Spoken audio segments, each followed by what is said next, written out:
So are we buying or holding or selling Devon Achane right now? It's an interesting one because obviously this is a guy that came onto the scene and immediately was dominant from a standpoint we've really never seen. I mean, you're talking about his breakout game being week 3 against Denver, where he had 200 rushing yards. We're at 4 touchdowns. We're at 51 fantasy points in PPR leagues.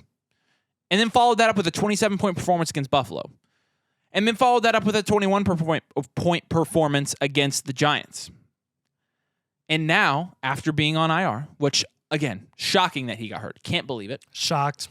He's back. He's coming back in week 11. So now you're looking at Devon Achane, and if you were going to sell Devon Achane and you think, okay, I'm going to sell him high, this would be the last chance. If you were going to buy Devon Achane and say, actually, I think he's going to do this again, now would be the chance.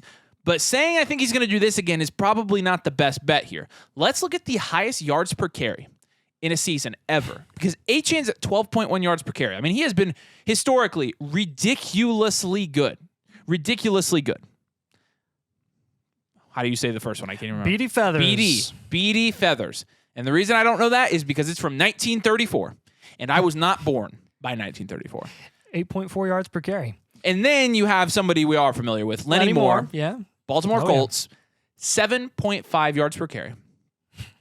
7.3 yards per carry in 58. Skeets. Skeets Quinlan. But I'm looking at this list, and the main thing that I notice here is that the most recent date on this list is 1958, which I'm not super good at math, but my math tells me that was like 65 years ago. I feel like we're faced with a choice here of what we think Achane's rest of the season outlook is going to be here.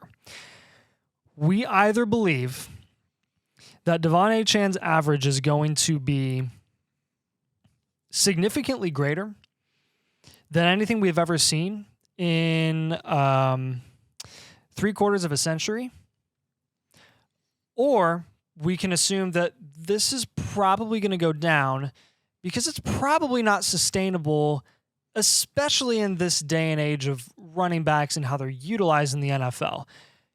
I don't want to short Achane the talent. I don't want to short Achane in what he's been able to do to date, which honestly only happened in 3 games. That's why it's 12 yards per carry, because it's such a small sample size. But even just throwing that away, there's a reason that it's been about 75 years since we've seen this happen. Offenses have changed so much, where you went very run heavy, you didn't pass very much, to now, I mean, a very pass heavy system of play with Mike McDaniel, who knows how to utilize the skill sets of all of his players to the best of their ability, and Achane has definitely reaped the benefits of that. But I'm looking at this history, and I'm probably saying, okay, that average is not going to maintain. I'd be surprised. No, and I don't think any of you would argue that. And that's our point here. And I think our case here is going to be that he is a hold. Yeah. Because even if his average does go down, like even if it's cut in half, which I think we would anticipate it being cut in half. Yeah, absolutely. I mean, at the very least. At the very least, getting cut in half. Then he still has a ceiling of about 25 points, which is great. That's great. But you have to keep in mind that his volume, and again, a very small sample size, 18 carries in week 3 against Denver when their defense was at their worst. Buffalo, he then had 8 carries. And then the Giants, he had 11 carries. It took 3 touchdowns over those next 2 games in weeks 4 and 5 for him to put up 27 and 21 points. And we know how volatile touchdowns are. And you see that volume and you're like, oh, his floor is really, really low. So we're not saying sell Devon Achane. No, I wouldn't. We think he's a great asset. Should have sold for high the rest of the season. If you wanted to sell. We do think you should have sold high because he's not valued as highly as he used to be. But at this point, you just have to take on the risk if you own him, knowing that he may lay some duds for you towards the end of the year. Yeah. Brandon Aiyuk's going to be our next guy here. And Brandon Aiyuk is a guy that has just been inconsistent over the years. And so do you really want that inconsistency in your playoff teams? Let's look at the last 3 games. You had a bye week nestled in there, but 10 points, 16 points, 15 points. And you're looking at the month of September. 20 fantasy points per game in 2 games. He had 2 receiving touchdowns. In October, 5 games, 13 points per game, no touchdowns. 0. And then in his last game, yes, he salvaged the game by getting a touchdown. But he did only have 3 targets. And subsequently 3 receptions that game. So looking at the schedule for Brandon Aiyuk, the Bucs, the Seahawks, the Eagles, the Seahawks, and the Cardinals. What's your verdict on Brandon Aiyuk? I think Brandon Aiyuk is probably a hold here. And I know that's boring. I know no one likes holds. Everyone wants to hear buy or sell. I just think for Brandon Aiyuk as a wide receiver, one, we've never been big Aiyuk truthers going into fantasy football this year, the year before. Everyone is always saying this is his breakout. He's elite, whatever. He's a great wide receiver. He's a great NFL talent. It's just the situation isn't the most friendly thing ever. But I mean, ultimately, I really think that Brandon Aiyuk coming back or Deebo Samuel coming back and being fully healthy, all of these guys in San Fran being healthy together, I think if anything, this is a knock on George Kittle. I mean, George Kittle, I think, has proven time and time again, and we've seen this statistically. We talked about this in another video last week that when Aiyuk and Deebo are both healthy, George Kittle basically requires a touchdown to put up a good game. Lo and behold, he has like 4 targets in the Jacksonville game where they had to score 34 points. And I mean, outside of that, he didn't really do much at all. Yeah. So with Brandon Aiyuk, yeah, do I think he's going to lay some duds? Yeah, I do think it's possible. But he's just too consistent of a wide receiver threat in that offense. And I think Kyle Shanahan's he's so good that he's going to be able to get Brandon Aiyuk to provide you at least a nice floor with what they do there offensively. And I think they're on the rise. They had their 3-game skid, but we know how good San Fran is and what they're capable of. And I'm honestly not really that worried about it at all. Yeah, I'm going to lean hold there as well. And then with Adam Thielen has been the clear number 1 receiver for the Panthers this year. But not only that, he's been a wide receiver 1 in fantasy. He's the wide receiver 9 right now in PPR leagues. In the last 3 games, he has 27 targets, and the next best is Jonathan Mingo at 16 targets. And then Hayden Hurst at 10. So, Adam Thielen, while he has been impressive, has actually not been crazy the last 3 games. You have games of 15 points, 8 points, and 10 points. However, he did have double-digit targets in 2 of those 3 games. When you're looking at the schedule for Adam Thielen, playing Dallas, not great. Tennessee, better. Friendly. Tampa Bay, friendly. Better. New Orleans, it depends on if they have Lattimore. Yep. But it could be better. Atlanta, great. This is a pretty good schedule. And when you look at Adam Thielen as the wide receiver 9, as a guy that has kind of come in under the radar this year, and you see that he's only 0.3 touchdowns over expected, that means that what Adam Thielen has been doing is maintainable. And to me, when I see somebody that's the wide receiver 9 on the season and in the last 3 games, that's their production, personally, I am buying Adam Thielen. Yeah, and the reason we're buying isn't just, this is not a cop-out answer where it's like, yeah, look at all these targets, of course he's a buy. Usually you're not seeing guys with this target volume as buys.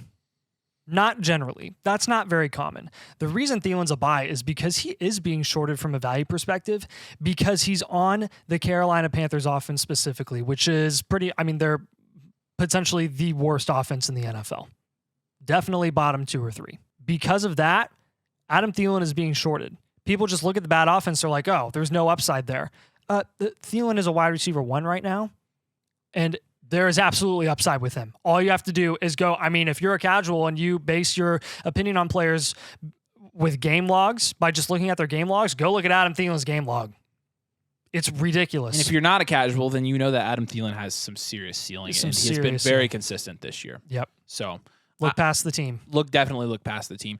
And with Jamir Gibbs, there are a lot of people on our Dynasty channel in particular that are dunking on us for Jamir Gibbs. And, we were the biggest fans of Jamir Gibbs, the talent, and still are. It was never about Jamir Gibbs himself. It was Ben Johnson. It was about the situation. It was purely situation. And Jamir Gibbs over the last 3 games, 27 points, 30 points, 26 points. This is the Jamir Gibbs I wanted to see. This is the Jamir Gibbs I still want to continue. Because when you're looking at the running back usage there in Detroit from week 10, it's beautiful. Look at all that green. It's beautiful. It is beautification. Yes. And honestly, if they continue this, Jamir Gibbs is sustainable for him. Even looking at the last game, they both produced 26 points for Jamir Gibbs against the Chargers and 17.5 points for David Montgomery against the Chargers. Granted, they're not going to play the Chargers every week. That's a good point. And water's going to find its level with David Montgomery and the touchdowns. It is nice. Again, we said the goal line touches was the issue for Gibbs. He got 4 of them. David Montgomery got 3. If that continues, Jamir Gibbs is going to continue here. Looking at the matchup over the next 5 games for the Lions. Because otherwise, I think he'd be a sell. Yeah. The matchups alone make him a hold. Yep. 2 times he plays the Chicago Bears. 2 times. Once he plays the Denver Broncos. And once he plays a Joe Barry defense in Green Bay. The bend don't break defense that just lets them do whatever they want underneath. The Saints are the only decent run defense like there. Truly, I love the matchups. So I've got to say hold. I wouldn't sell high here. I think that Jamir Gibbs, the talent, is amazing. I think that Javen Montgomery is going to come in and continue to score some. Yep. Jamir Gibbs is 0.2 touchdowns over expected. This is maintainable. So I do think that he's a hold in my eyes. I'm assuming he is in your eyes too. Yeah, because I completely agree there. And I mean, so you could even put David Montgomery in this video and just say right off, I mean, he's a buy. He's a buy. He is. With what Gibbs did in Montgomery's first game back, Montgomery still puts up 17 points in that game, has a really nice looking breakaway run, and everyone's like, oh, if you take that away, he scored this. Yeah, sure. But we know what David Montgomery's can't take it away, though. This is the same guy that had 30 carries playing with Jamir Gibbs like just a month ago.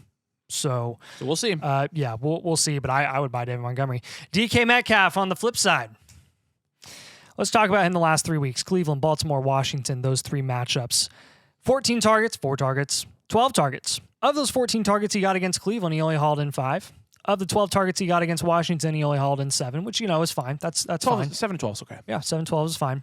That does make me question his quality of targets, though, which is, if only there were a metric for that. DK-esque. They should make some kind of metric called target quality rating.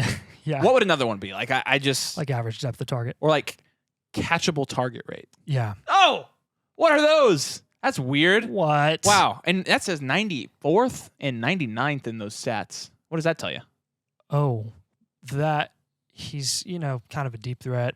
Oh. Has a lot of big playability. DK? Which generally results in him scoring about, I don't know if you've seen what he's done the last 4 years, but usually 1,000 yards and 7 touchdowns. And if you look at what he's done this year, he's on track for about, if I'm not mistaken. Okay, let's see. 1,000 yards and 7 touchdowns. That's interesting because, we're halfway through the season right now. Yeah. And he has 500 yards and 2 touchdowns. So, so last year, looking at what he did last year, he had 1,048 yards and 6 touchdowns. Yeah, right. Mm-hmm. Yeah. And he's, the year before that, he had 12 touchdowns, but he only had 967 yards. Oh, okay. And the year before that, he had 1,300 yards, but he had 10 touchdowns. So that was his good year. Yeah. That was his good year. Yep. The year before that, 900 yards and 7 touchdowns. Oh. So the interesting part about this and what people don't understand is DK Metcalf is usually going to get you about 1,000 yards and about 7 touchdowns. See, that's a really good point that you make there. And I think based off of that, I think I'm selling him, man. I'm selling You him. have to. I mean, we just talked about you casuals that look at game logs. If you see those targets and you get excited about that volume and you're like, hey, Seattle's going to go on a run here. They're starting to really figure it out offensively. I think they got Charbonnet on the rise. They got Walker who's doing his thing. They've got JSN on the rise. Lockett's looking really great. Geno's kind of so. DK Metcalf, let's go get him, man. Hi, see you, buddy. I'll get him off my roster if you're one of those people that wants him from me. I'll give him to you because when you are in the playoffs, when you are making a run for your championship, when you are making a run to win your league, are you depending on DK Metcalf week in and week out to not screw you and to put up more than 10 points in a fantasy in a game? I'm personally not. Because DK Metcalf is a better Gabe Davis. Not in the way that he plays, not the type of football player he is, but in his fantasy production. Yeah, I really don't want DK to put up 5 points for me in my playoff week. I really don't. I just would rather get somebody that has a higher floor, more consistent. Yep. You're talking about expected fantasy points per game for DK. This is the one positive stat you can point to and say the touchdown, he's 2.9 touchdowns under expected. The touchdown difference and the expected fantasy points per game versus actual fantasy points per game, difference of 4.7 points. You can point to that and say, that's significant. Yep. Christian Kirk's consistent. Go get him. But it's because he only has 2 touchdowns. And if I had to guess, this is a shot in the dark, I would guess that number ends up around 7, probably. Interesting. Yeah. Very interesting. How did you get? I'm sorry. Continue. All right. Kenneth Walker's the last guy here, and we'll stay with the Seahawks offense. And Kenneth Walker, this one's interesting because last 4 games, 13 points, 8 points, 2 points, 19 points. What's happening with this backfield, Nathan? Zach Charbonnet. We said in our playbook a couple weeks ago, we said, hey, keep an eye on Zach Charbonnet. He's only been incredibly efficient and very, very good every time he touches the ball. His opportunity is probably going to go up. It has gone up a little bit already. Keep an eye on this. Don't necessarily freak out about Walker yet, but Charbonnet is a guy that you're going to want to keep tabs on if you're a Walker owner and see if this usage keeps going up. You may want to kind of boot Kenneth Walker out the door and ship him off to another team before you're caught with the hot potato. And lo and behold, Zach Charbonnet gets all 13 opportunities in the 2-minute drill, all 12 third down snaps. So he's the third down back. Walker's the first and second down back, which, by the way, remember when we talked about that way early in the offseason? I do remember that. Where we said that Charbonnet would probably be the third down back. That's clearly why they drafted him. Yeah. Yep. Short yardage, Charbonnet got all of them. All plays for running backs for Seattle this week, Charbonnet had the majority. It's 52-38 split, or 42-38 split. Significant. Yep. And Kenneth Walker got all the early down usage. I'm freaking out, man. I'm freaking out. And I love Zach Charbonnet. I'm not freaking out because I don't like Zach Charbonnet or I love Kenneth Walker. I'm freaking out as a Kenneth Walker owner if I was one. Like, if you have any buyers, I'm selling them. Personally, I'm selling him because when you're looking at the matchups, this is the nail in the coffin for me. It's not against Kenneth Walker, the talent. Look at these matchups. They got San Fran twice, very good run defense. They've got Dallas, pretty good run defense, and Philadelphia, pretty good, and then the Rams, decent. Guy named Aaron Donald. I don't know who he is.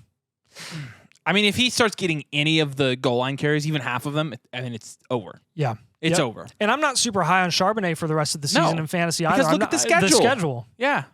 So now, granted, Charbonnet gets more receiving usage. Which is nice because it's going to raise his floor. Yeah, he's the receiving back there. But again, like with Kenneth Walker, I tend to agree. The schedule's hard. The usage is trending down. Zach Charbonnet is trending up. I mean, you just listen to a Pete Carroll press conference. He loves the dude. Yep. So again, those are 8 guys and, controversial guys that we just really don't know what to do with. They're very polarizing.